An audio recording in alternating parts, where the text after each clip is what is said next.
Grid. Is it worth a buy? Is it? Well, let's read the words of the developers who wouldn't send me a copy of Dirt Rally 2, even though I love Dirt Rally 1. What the actual.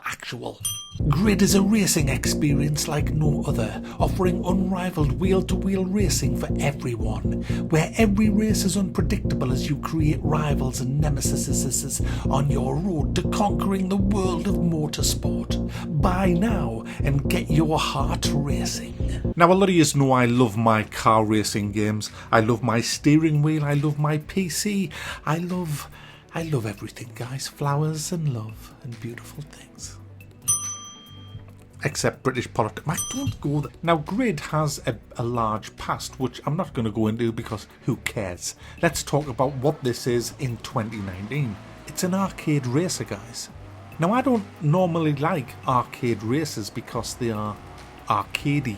I kind of like to get in. Ever since Jeff Crammond's Formula 1 hooked me back in the early 90s or whenever it was, I've loved to get me fingernails all covered in oil, mucking around with settings, altering the wings a little bit just to get that extra tenth of a second, you know. I've loved all of that. And that's why I don't generally like arcade races, because you don't really get that. What you just get is some arse sitting on a sofa going, Mom, I'm going to win, Mom. You know, as they're smashing the car off every fucking corner. You know, that's an arcade racer, but yeah. But anyway, guys, Codemaster sent me a copy of Grid, and I thought, well, hey, I might as well. I wasn't going to review this, but hey, I might as well. So I fired all 69 gig of it up, and I've been pleasantly surprised. It's a good game, and I'm surprised that it's a good game. So let's talk about why it's a good game. First of all, let's have a quick look at the options. You've got a few graphical options, a few sound options, as you can see here. It runs really fast. I've been playing it in 1440p and it's been flying along at over 100 frames a second on my 2080, as you would expect it should. The controls are fantastic. It supported my wheel. It knew what my wheel was, the Thrustmaster T300, and no problem at all. I played it with a controller as well. Absolutely fine on a controller. In fact, I've had to play a lot of it on a controller. You'll know when I'm on a controller because I'll be in third person, and when I'm using the wheel, I'll be in the cockpit. But my leg hurts. I've got an ongoing issue with my leg, so I couldn't play with my wheel for more than a couple of hours, so a lot of the footage is on a controller. The game has a career mode, a multiplayer mode, and a free play mode. A free play mode, you can pretty much select whatever type of race you want, whatever circuit you want, and day or night, rain, or whatever the hell you want, really. Now, the different types of racing is this classic cars with minis and stuff like that. There's GT, touring car, muscle, stock, super modified. There's a whole range of different races that you can have, and they take place over many different circuits. Now, there's only 12 circuits, I believe, or 12 or 13 circuits, which isn't a lot for a racing game. You can select different types of different variations of each circuit, but the circuits that you do get are freaking awesome. They are really, really good. Perfect for racing on. Perfect. You have tight street races where you have all the fans just hanging over the barriers right next to you as you go flying past at like 150 mile an hour, and then you have the wide open proper circuits where there's runoff areas and gravel traps and things like that. You have different day and night. You have neon lights all over the place. You have rain. There are all kinds of shit going on, which really does make for some fantastic racing experiences, and that's what these games are all about. And I guess I've cut through that lot as fast as I can, because what you really want to know in a review for a racing game is how good's the AI, how well does the car handle, does the car handle differently depending on the setup that you have, because you can alter the setups just a little bit in this. You don't get many options for the setup, but you get the most important ones, so I'm not too bothered that it's a bit bare bones. I mean, gear ratios are absolutely essential that you alter them on this, because a lot of the circuits are different. Some of them are quite quick with lots of corners in, so you're going to need to lower the ratios to get that quick acceleration.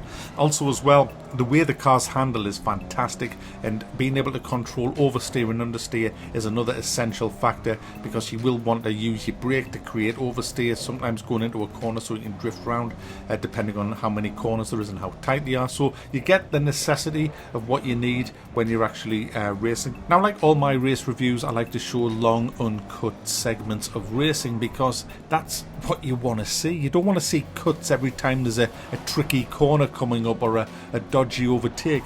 You want to see how the car gets around a corner. And guys, can I just say, of course you can, Mac, it's your video, the sense of speed that you get in the cockpit is just phenomenal. It's absolutely breakneck speed when you're in the cockpit. Now, when I'm playing with the controller and I'm in third person, you don't get it. You don't get it as much. Obviously, you don't because you're higher up. It is easier when you're in the third person because you can see the corner coming way further away than you can when you're in the cockpit. Now, I've had to leave on the actual track helper on the corner so I can see where the corner is because there were so many cars on the track I couldn't actually see where the corner was and I kept crashing, so I turned that on and it transformed the game for me.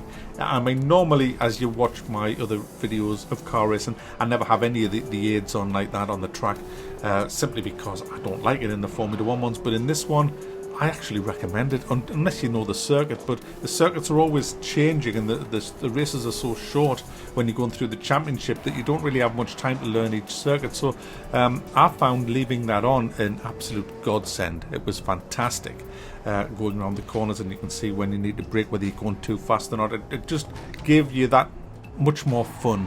And this is an arcade racer, it's not a sim racer, so there was that. Now, I found the handling of the cars fantastic. I really did. Each car handled differently. You could tell the difference when you got in the cars. And as much as the force feedback wasn't that good, it was a bit slacking in this game. You could still feel when your car was losing it on a corner. You could still get that enough feel to be able to make corrections or just ease off and feather the throttle a little bit. But the difference in the cars, when I got into the Pontiac Firebird, the Jim Rockford, or was it James Rockford one, the back end of that was all over the place. But it was great fun, and you know, with a little tweaking on the controls, you can sort it out and make it even better. And you do get points for drifting in this. You'll see points popping up all over the screen for doing combo drifts and stuff. It's an arcade racer, remember. I don't know why I belled that, but it's yeah. Now the AI, I would recommend playing it on hard, because on medium it's just too easy. But I think there's quite a jump from medium to hard. You can win easily if you qualify. If you go for the qualify, you can pretty much always qualify first on medium or hard. There's a huge jump up to I forget, was it very hard? I can't remember what it is. The top one, I found that ridiculous. But on hard, you get a really good race for your money, and you're going to have to buy better cars if you want to even compete on hard.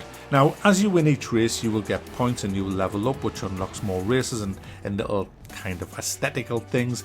But you also get money, and money is required to buy the better cars in this game. So it's a big grind, a big progression through the whole of career mode. So getting back to the AI, I found the AI very, very aggressive. I mean, there's a Nemesis system that I'm going to talk about in a sec, but generally speaking, the AI is very, very aggressive. I like that, because rubbing's racing, kid. And in this game, rubbing is fucking rubbing. I mean, rubbing is smashing. It's just insane, the rubbing in this game. It's the crashing in this game. You come across cars upside down. It's just insane. Unfortunately, the damage model does not... well, do you know what? The damage model sucks. Let's get that out the way. The damage model sucks. I've crashed into a wall at like well over 100 miles an hour and nothing's happened to me car. I should have been freaking killed, but nothing's happened. And then other times I've bashed it round a bit and I've got a puncture or it feels like a wheels fell off and I've been totally out of the race. I always have it on full damage model when I'm playing. It is very, very forgiving. And there's also a rewind your last 15 seconds, which I instantly disabled. I can't stand that. My philosophy is if you f**k up, you f**ked up. There should be a consequence. Anyway, there's a Nemesis system in this. Now, what the Nemesis system means is if you whack somebody hard during a race, they will be marked as your Nemesis, and you'll get a little red helmet above their car, and they will slam into you when you come past them. And I love that. I think it's great because I love Days of Thunder with Tom Cruise. I mean, my name in this game is Mac Trickle. So I love that. I love that whole rivalry. I mean, Prost and Senna. Remember them at the corner at Suzuka? Probably none of you are old enough for that. Of course you are. You're all old bastards like me. So for me, this game is just a shit ton of fun. You drift round corners. You have Nemesis with fights with other rivals. It's got like a NASCAR oval as well, which I had great fun on as well. And do you know something? I enjoyed not qualifying, just letting the grid put me where the hell ever, most of the time at the back. And I love just fighting my way through the grid. I didn't really care whether I won. I just wanted to fly through the grid, have fun racing other guys, and it's fun, guys. It's fun. And that's what you want in a racing game. If you're looking for an arcade racer, it might be a bit short on tracks, but it is certainly not short on fun. Works fantastic with the controller, great with the wheel as well, and for me, it's definitely worth a buy.